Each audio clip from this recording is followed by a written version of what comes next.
bizarre, grotesque characters, eerie landscapes, and decaying mansions.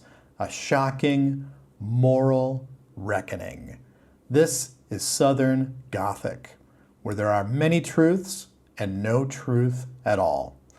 In this video, I'm going to give you a broad overview of what Southern Gothic literature is and some reasons why it's worth reading in 2025. So, Southern Gothic literature is one of my favorite subgenres of literature, which is why I'm making this video, and I'm going to continue to make. After this, there'll be more videos coming to give you examples of books that are worth reading that are Southern Gothic. So, Southern Gothic is a subgenre of Gothic fiction that reflects the complexities, contradictions, and the tensions of the American South, and it's worth saying now, of America at large. And it blends Gothic elements, and those elements are mystery, horror, and the supernatural with some of the cultural, historical, and social realities of the southern United States. At its core, Southern Gothic often portrays decaying or grotesque settings. It's like crumbling plantations, deserted rural towns, or towns where the population is rapidly dwindling, swamps, cemeteries. All of these things are laid out to portray the decline of the Old South and the traditional or often rigid social structures that existed at the time, and how those structures are kind of just falling away. These settings evoke a sense of melancholy, decay, and desolation. And they're not just physical spaces, though. They're also metaphors for moral, spiritual, and social decay of Southern society, and also, ironically, of kind of America as a whole, but particularly at this specific time, or the time when Southern Gothic was kind of at its peak. The South was just largely underdeveloped, and it really had not, benefited from the post-war boom, and even the boom during World War II that the rest of America benefited from. So the other things that are going on, though, like beyond just economic, there's legacies of slavery, racism, and class inequality. Class inequality is a huge, huge thing that kind of overarches or encompasses all of those problems.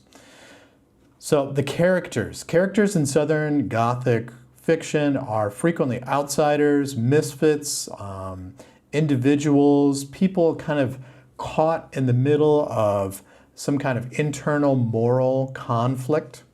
And they embody kind of extreme forms of human frailty, such as insanity, violence, addiction.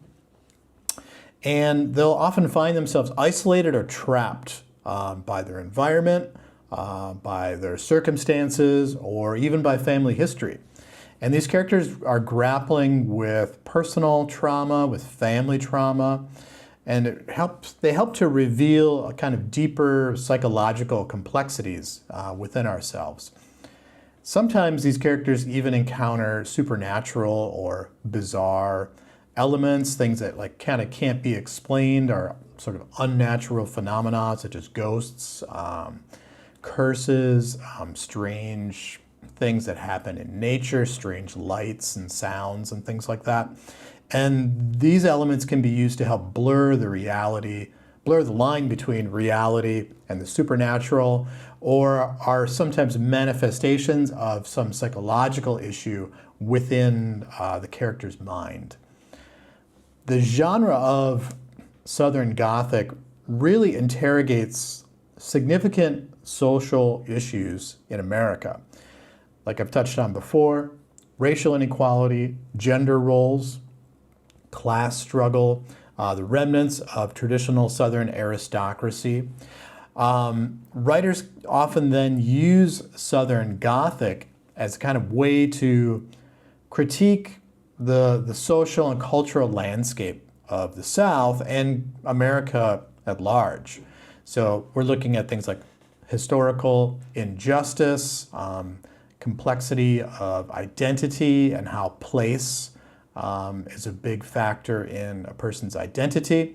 And also sometimes a disturbing and often illogical or fatal or even tragic adherence to tradition.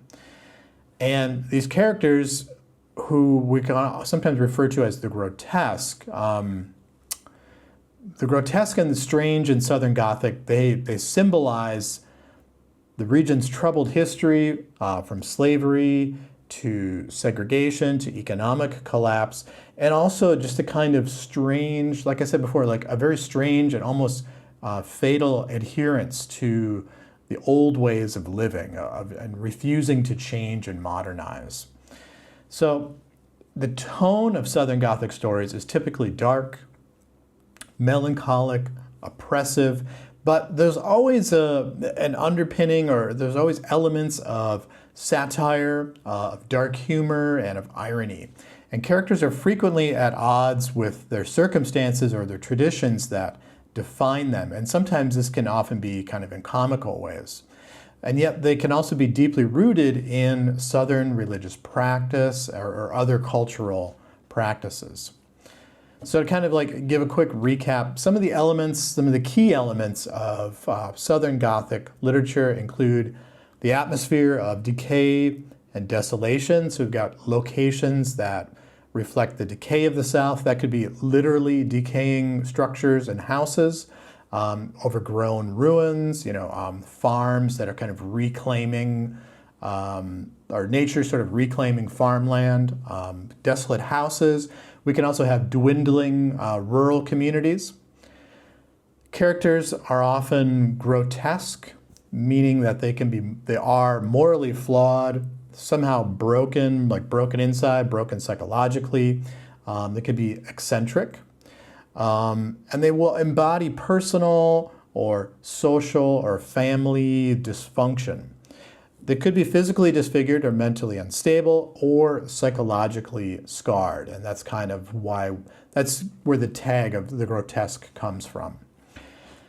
We'll often have supernatural or eerie elements. So we can have ghosts, we can have curses, strange natural phenomena that characters can't understand or explain, and yet somehow shape their lives. This could also be like flash floods or massive storms that people didn't know were coming, and this can wreak havoc on people's lives. We also have themes of death, desolation, alienation. So characters are often facing existential crisis.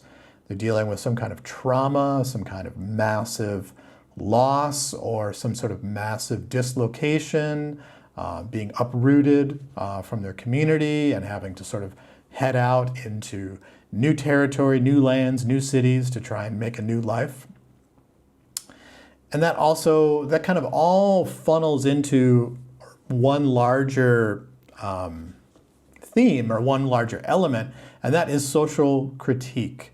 Southern Gothic really is a critique of slavery, of racism, poverty, class struggle, and the sort of, like I keep using this phrase, a sort of fatal adherence to social order or previous social orders, which were highly dysfunctional and did not work, and yet people still cling to them. So to give some prominent authors within the Southern Gothic tradition, I've got a short list here. There are dozens and dozens more, and if you know of more, if there's more that you know of and you love, please feel free to leave some in the comments. Let us know. Probably the biggest one that most everyone reads in school at some point is William Faulkner. He's best known for novels like As I Lay Dying, The Sound and the Fury, Light in August, which is one of my favorite novels. His work is always pretty complex. He's often labeled as, kind of difficult to read, but it very much examines the decaying South, particularly how the past is affecting the lives of characters, and how it's often a past that characters had no way of shaping or controlling, and yet that past shapes or controls their life. And characters are often struggling with identity, some sort of psychological issues, some sort of psychological struggle or trauma. Another one of my favorites, Flannery O'Connor. This is A Good Man Is Hard to Find, one of my all-time favorite short story collections. Someone and a book definitely worth reading. A review of this is coming soon. It'll be the next in this kind of series. Flannery O'Connor is a woman who's best known for writing short stories, although she did write a couple of short novels. Good Man to Hard to Find and Everything That Rises Must Converge, which is a great title, by the way. Her work really explores moral and religious or spiritual conflict, and always set against a rural backdrop, often like rural Georgia. That's where she grew up and lived. And she is really well known for her use of the grotesque and bringing in violence and sort of juxtaposing that with religious and spiritual practice and belief. Another author would be Roxane Gay. An Untamed State is a novel that explores trauma, violence, and family. And again, it's kind of an attention-filled, almost like haunted kind of southern landscape. Carson McCullers, one of my favorite writers, one of my favorite novels, The Heart is a Lonely Hunter. She also wrote Ballad of the Sad Cafe and a few others. Her books are really just about loneliness and alienation and how social orders and social beliefs and social structures and constructs hold people back and, just create loneliness and alienation. And I think that's something that is kind of timeless and definitely relevant in this day and age.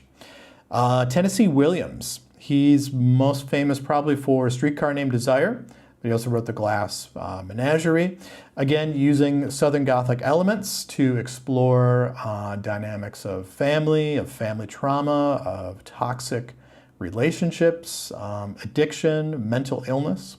So again, extremely relevant. Another one would be Jesmyn Ward.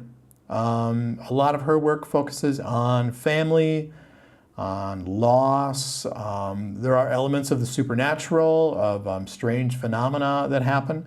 And again, most of her work is set in the Mississippi coastline. So there are some prominent authors. Of course, there's many more that we can list. And I want to highlight too that Southern Gothic is not just something like from mid-20th century.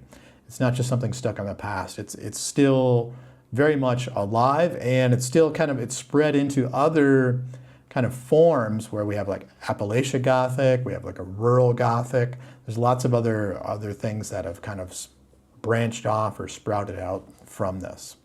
So while Southern Gothic literature, definitely involves grotesque and macabre subject matter, it ultimately aims to provide insults into the human condition and the darker aspects of life. So it gives us a critique both of the South and of a universal exploration of suffering, redemption, and really just a person's search for meaning or the search for your place in the world. And I think that's not limited to the South, and it's not limited to a specific period of time. In fact, those are very universal themes. So this has kind of led me to the question that I'm going to answer: why should we read Southern Gothic in 2025? Well, I've got 5 reasons for you because it's YouTube and everyone loves the number 5. So the first one is that there's a timeless exploration of human nature, which I've just kind of referred to. So Southern Gothic really delves deep into the complexities of the human psyche. Like I've said before, alienation, we've got moral corruption, isolation, and the dark side of human nature. And that's extremely relevant in this day and age. And that's unfortunately something that, that's really timeless, something that is not just limited to the past or to just certain places in the US or certain places in the world. In today's world, mental health and existential crises are very much a part of the social conversation and the sort of larger dialogue within the global society. And we're all vulnerable. We're all vulnerable to mental illness. We're all vulnerable to trauma, and we all have to deal with these things. And I think, these kinds of stories can shed some light on that. Second reason is that cultural critique of societal structures. So while Southern Gothic is rooted in the South, as its name tells us, it's really an exploration of the rigid societal expectations of that place and of that time, and probably still of today, where inequality, racism, and class are three major factors that hold back progress. And that's really, one of the major things that Southern Gothic examines is how do those things hold people back? How do people deal with that? What are the ramifications of that? So it's something that's incredibly relevant today. A third reason, relevance to modern anxiety, which kind of links to the first two things that I've said here, that these themes of decay, of disillusionment, of alienation, of dislocation, the migration of peoples from across massive distances to uproot their lives and kind of start over. The failure of, what's the word I'm looking for here? Like the failure of our kind of social organizations, things like the church, of government, education and schools, how these things actually fail people, and how also people kind of adhere to them and stick with them even as they are failing and even as they're dragging their lives down. And these all contribute to the anxieties of the characters, and they contribute to the anxieties of real people living in the modern world. So reading these kinds of stories, again, can shed some light on how to deal with these things. Number 4, representation of marginalized voices. We can't talk about America without talking about race, and we can't talk about the southern U.S. without talking about race. It's ugly, unfortunate past that this part of the country really built itself on slavery, and even after slavery ended, horrible laws and social institutions that maintained racism and inequality, and giving people who have been affected by that, people who are directly involved in that, giving them a voice through literature and fiction is something that is really, really, really important, and I think even more important than ever.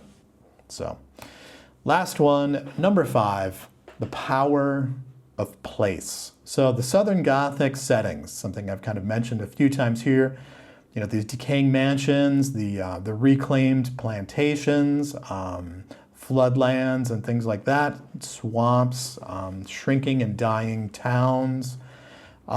These things themselves are characters. The South has a mix of really lush and beautiful landscapes, and also some stark, crumbling architecture. And when we understand why a lot of those structures were built, there's a dark past in there, and that's a backdrop that isn't just a cool setting, but it's a definite element in the story and in the narrative, and it has a definite influence on the narrative and on the characters, and it's a huge influence on America. Place is a huge thing, and we fight wars over place. Place is something that is very, very important, and I think it's an important part of literature. All right, so to wrap it up, Southern Gothic, it's not just a subgenre of literature that you study in school and you leave behind.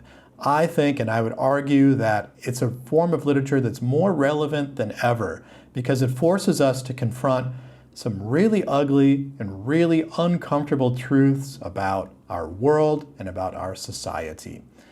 So, going forward from here, I'm going to be making some videos about some of the books I've mentioned in this video and some others that are within the Southern Gothic subgenre. I hope you like them, and if you have any other ideas, any other thoughts about Southern Gothic, about authors, and about great books that fall into this genre, or even maybe just kind of adjacent to it, please leave some comments below and let me know what your thoughts are.